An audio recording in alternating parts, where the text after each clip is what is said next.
April 10, 1912 உலகின் மிகப்பெரிய சொகுசு கப்பலான டைட்டானிக் அதோட முதல் பயணத்தை தொடங்கிச்சு. அந்த பிரம்மாண்ட டைட்டானிக் கப்பல் புறப்படுறதை பார்க்கவே பலாயிரம் மக்கள் அன்னைக்கு திரண்டு வந்திருந்தாங்க. அதில் பயணம் செய்ய போகிற 2240 பயணிகளும் பயங்கர ஆரவாரத்தோடு ரொம்பவே எக்ஸைட்மெண்ட்டாக இருந்தாங்க. ஆனால் சோகம் என்னென்னா, அந்த கப்பல் முதல் பயணத்திலேயே மிகப்பெரிய விபத்தை சந்திக்க போகுதுனும் அது வரலாற்றிலேயே மிகப்பெரிய தாக்கத்தை ஏற்படுத்த போகணும் அப்போ அவங்க யாருக்குமே தெரியல. ஸோ இந்த வீடியோ பார்த்தீங்கன்னா பிரம்மாண்ட டைட்டானிக் கப்பல் எப்படி மூழ்கிச்சு அப்படிங்கிறத பற்றி தான் ஃபுல் டீட்டெயிலாக பார்க்க போகிறோம். யாரும் ஸ்கிப் பண்ணாமல் ஃபுல்லாக பாருங்கள். ஸோ வாங்க வீடியோக்குள்ளே போகலாம்.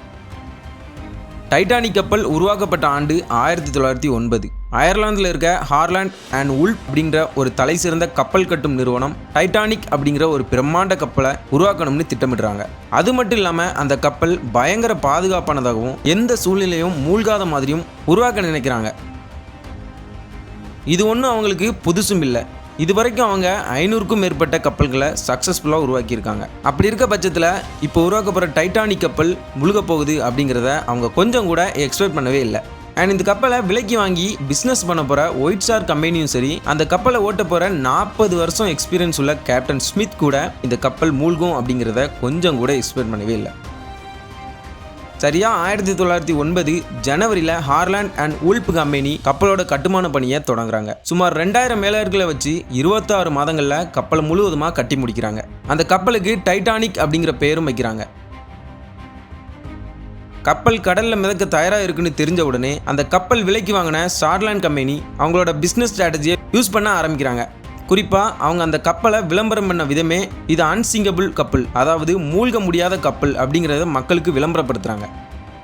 இதுதான் அவங்க பண்ண ஃபர்ஸ்ட் மிஸ்டேக்கும் கூட. ஏன்னா அந்த விளம்பரத்தை பார்த்த மக்களோட எண்ணம் என்னவா இருந்துச்சுன்னா, மூழ்க முடியாத கப்பல்னா அப்போ எதில் இடித்தாலும் மூழ்காதோ, அப்படி அந்த கப்பலில் என்னதான் இருக்கும் அப்படிங்கிறத பார்க்கறதுக்காகவே நிறைய மக்கள் கூட்டமாக வந்து போட்டு டிக்கெட் வாங்கியிருக்காங்க. ஸ்டார்லைன் கம்பெனி எதிர்பார்த்ததை விட ரொம்பவே சீக்கிரமாக டைட்டானிக் கப்பலோட எல்லா டிக்கெட்ஸும் தீர்ந்து விட்டது. கப்பல் புறப்படுற அந்த நாளும் வந்துச்சு. சரியா 10 ஏப்ரல் 1912 அன்னைக்கு இங்கிலாந்தில் இருக்க சவுத் ஹாம்டனில் இருந்து அமெரிக்காவில் இருக்க நியூயார்க் சிட்டிக்கு 2240 பயணிகளை ஏற்றி கொண்டு டைட்டானிக் கப்பல் தன்னோட முதல் பயணத்தை தொடங்க தயாராக இருக்கு. அந்த பிரம்மாண்ட டைட்டானிக் கப்பல் புறப்படுறதை பார்க்கவே பல மக்கள் அன்னைக்கு திரண்டு வந்திருந்தாங்க. அதில் பயணம் செய்ய போகிற 2240 பயணிகளும் கப்பலுக்குள்ளே பயங்கர ஆரவாரத்தோடு ரொம்பவே எக்ஸைட்மெண்ட்டாக இருந்தாங்க. அன்னைக்கு வெதர் கண்டிஷனும் ரொம்ப கூலாக இருந்துச்சு. அட்லாண்டிக் பெருங்கடல் பயங்கரமாக காமாக இருந்துச்சு. கப்பல் புறப்படுறதுக்கான எல்லா ஏற்பாடுகளும் கப்பலுக்குள்ளே மும்முரமாக நடந்துகிட்டு இருக்கு. கேப்டன் ஸ்மித்தும் காமாக கப்பலை செலுத்த தயாராக இருக்காரு. அந்த டைமில் தான் அவருக்கு கப்பலோட ஓனர்கிட்ட இருந்து, அதாவது ஸ்டார்லைன் கம்பெனியோட ஓனர்கிட்ட இருந்து ஒரு முக்கியமான மெசேஜ் வருது. அது என்னன்னா, எக்காரணத்துக்காகவும் டைட்டானிக் அதோட டெஸ்டினேஷன் அடைய தாமதமாகவே கூடாது. நம்ம பிளான் பண்ண மாதிரியே சரியாக 7 நாட்களில், அதாவது ஏப்ரல் 17 அன்னைக்கு கப்பல் நியூயார்க்கை ரீச் பண்ணியே ஆகணும். அப்படி ஒருவேளை கப்பல் தாமதமாக போய் சேர்ந்தா நம்ம கம்பெனியோட பேர் கெட்டுடும். இதனால் நம்ம கம்பெனிக்கு மிகப்பெரிய லாஸ் ஆகிடும். ஸோ நீங்கள் என்ன பண்ணுவீங்களோ தெரியாது, 17ஆம் தேதி அன்னைக்கு கப்பல் நியூயார்க்கு போயே ஆகணும் அப்படின்னு ஸ்ட்ரிக்டாக சொல்லியிருக்காரு. இதுதான் அவங்க பண்ண இரண்டாவது மிஸ்டேக்காக அமைஞ்சுது. பயணத்தை தொடங்குறதுக்கு முன்னாடியே கேப்டனுக்கு 7 நாள் கால கிடைத்ததால் ஆரம்பத்திலிருந்தே கப்பல் வேகமாக செயல்படுது. சொல்லப்போனால் கப்பலோட வழக்கமான வேகத்தை விட அதிக வேகத்தில் செலுத்தப்பட்டது. சரியா ஏப்ரல் 14, 1912 அன்னைக்கு நள்ளிரவில் நடுக்கடலில் பயணம் செஞ்சுக்கிட்டு இருக்கப்போ அந்த பாதையில் பயணம் செஞ்சுட்டு இருக்க வேறு சில கப்பல்களில் இருந்து டைட்டானிக்கு சில வார்னிங் சிக்னல் வருது. அது என்னன்னா, நீங்கள் போகிற பாதையில் நிறைய பனிப்பாறைகள் இருக்கிறது, எச்சரிக்கை வருது. வயர்லெஸ் ஆப்ரேட்டர் அந்த வார்னிங்கை பெருசாக எடுத்துக்கல. அந்த வயர்லெஸ் ஆப்ரேட்டர் என்ன நினச்சிட்டு இருந்தார்னா, இந்த கப்பல் தான் மூழ்க முடியாத கப்பல்னு சொல்லியிருக்காங்களே, சாதாரண பனிப்பாறைகளால் என்ன ஆகிட போகுது, அதெல்லாம் ஈஸியாக தகர்த்துட்டு போயிடும் அப்படின்னு அலட்சியமாக இருந்துகிட்டு இருக்காரு. ஒருவேளை அன்னைக்கு அந்த வயர்லெஸ் ஆப்ரேட்டர் இதை உடனே கப்பலோட கேப்டன் கிட்ட இன்ஃபார்ம் பண்ணியிருந்தாருன்னா, அவங்க போகிற பாதையில் கொஞ்சம் டைவர்ட் பண்ணி போயிருந்தாலே அன்னைக்கு அவ்வளவு பெரிய விபத்து நடந்திருக்கவே இருக்காது. பெரிய பெரிய கப்பல்களோட முன்பகுதியில் ஷிப் கார்ட் அப்படின்னு 2 பேர் இருப்பாங்க. அவங்களோட வேலையே கப்பல் போகிற பாதையில் முன்பகுதியில் ஏதாவது தடங்கள் இருக்கான்னு பார்த்து சொல்கிறது தான் அவங்க வேலை. அதற்கு தேவையான முக்கியமான பொருளே பைனாகுலர் தான். ஏன்னா அது வழியாக பார்த்தா தான் தொலை தூரமாக இருக்க தடங்களும் துல்லியமாக பார்த்து அதை கேப்டனுக்கு இன்ஃபார்ம் பண்ண முடியும். ஆனால் அன்னைக்கு டைட்டானிக் கப்பலில் இருந்த ஷிப் கார்ட்ஸ்ட பைனாகுலர் இல்லையாம். இந்த ஒரு காரணத்தினால அந்த இருட்டில் பனிப்பாறைகள் வர்றதை இவங்களாலையும் முன்கூட்டியே பார்க்க முடியல. பிறகு கப்பல் பனிப்பாறைக்கு பக்கத்தில் நெருங்கும்போது தான் இவங்க அந்த பனிப்பாறையே பார்க்குறாங்க. உடனே அதை வேக வேகமாக ஓடி கேப்டன் கிட்ட சொல்கிறதுக்குள்ள கப்பல் பனிப்பாறைக்கு ரொம்ப பக்கத்தில் போயிடுது. இனி கப்பலை சடனாக நிறுத்தவோ திருப்பவோ வாய்ப்பே இல்லை. கப்பல் கொஞ்சம் கொஞ்சமாக பனிப்பாறைக்கு பக்கத்தில் நெருங்குது.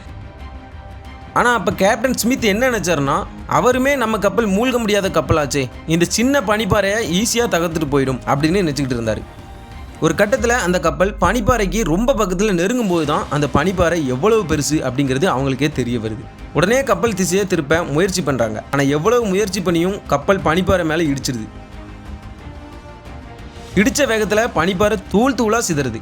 இதை கவனித்த கேப்டன் அந்த பனிப்பாறையை நம்ம கப்பல் தூள் தூளாக உடைச்சிருச்சு அப்படின்னு நினச்சாரு. ஆனால் அங்கே தான் ஒரு மிகப்பெரிய ஆபத்து ஏற்பட்டிருக்கு அப்படின்னு கேப்டனுக்கும் அவங்க குரூப் மெம்பர்ஸுக்கும் அப்போ தெரியலை. கப்பல் பனிப்பாறையில் பயங்கர வேகத்தில் மோதினதால கப்பலோட கீழ்ப்பகுதியிலிருந்து 16 பல்கட்ஸில் 5 பல்கட்ஸ் சேதமடைஞ்சிட்டு. ஒரு கணக்குப்படி டைட்டானிக் கப்பலோட 16 பல்கட்ஸில் 4 பல்கட்ஸ் சேதமடைஞ்சாலுமே கப்பலால் சர்வே பண்ண முடியாது. ஆனால் அன்னைக்கு நடந்த விபத்தில் கப்பலோட 5 பல்கட்ஸ் சேதமடைஞ்சிருச்சு. இதனால கப்பலோட ஃபர்ஸ்ட் ஃப்ளோர்ல இருந்து செகண்ட் ஃப்ளோர், தேர்ட் ஃப்ளோர் வரைக்கும் தண்ணி மேலே ஏற ஆரம்பிச்சுது. கப்பலும் கொஞ்சம் கொஞ்சமாக தண்ணியில் மூழ்கிக்கிட்டே இருக்கு. அப்போ தான் இந்த கப்பல் மூழ்க போகுது அப்படிங்கிறத கப்பலோட கேப்டனும் குரூப் மெம்பர்ஸும் உணர்றாங்க. உடனே இந்த விஷயத்த கப்பலில் இருக்க எல்லா பயணிகளுக்கும் வேலையாட்களுக்கும் தெரிவிச்சுட்டு பயணிகளை எப்படி காப்பாற்றணும்னு திட்டமிட்டு இருக்காங்க. உடனே கேப்டன் ஸ்மித் நேரடியாக சிக்னல் மூலமாக பக்கத்தில் இருக்க மற்ற கப்பல்களுக்கு சிக்னல் அனுப்பிட்டு யாராவது உதவிக்கு வர வரைக்கும் பயணிகளை லைஃப் போட்டில் ஏற்றலாம்னு முடிவு பண்ணார். டைட்டானிக் கப்பலில் மொத்தம் 32 லைஃப் போட்ஸை வைக்க முடியும். ஆனால் ஸ்டார்லைன் கம்பெனி நம்ம கப்பல் தான் மூழ்க முடியாத கப்பலாச்சு அப்படிங்கிற அலட்சியத்தில் வெறும் 20 லைஃப் போட்ஸ் தான் வச்சுருந்தாங்க. சரியாக 2:45க்கு கப்பல் முழுவதுமாக கடலில் மூழ்குது. கப்பலில் பயணம் செஞ்ச 2640 பயணிகளில் 1530 பயணிகள் அந்த குளிரில் கடல் நீரில் மூழ்கி பரிதாபமாக இறந்து போயிடுறாங்க. டைட்டானிக் கப்பலோட கேப்டன் ஸ்மித்தும் நம்மளால தான் இவ்வளவு பெரிய விபத்து ஏற்பட்டிருக்கு அப்படிங்கிற குற்ற உணர்ச்சியில் அவருமே அந்த கப்பலோட கடலில் மூழ்கி இறந்து போயிருக்காரு.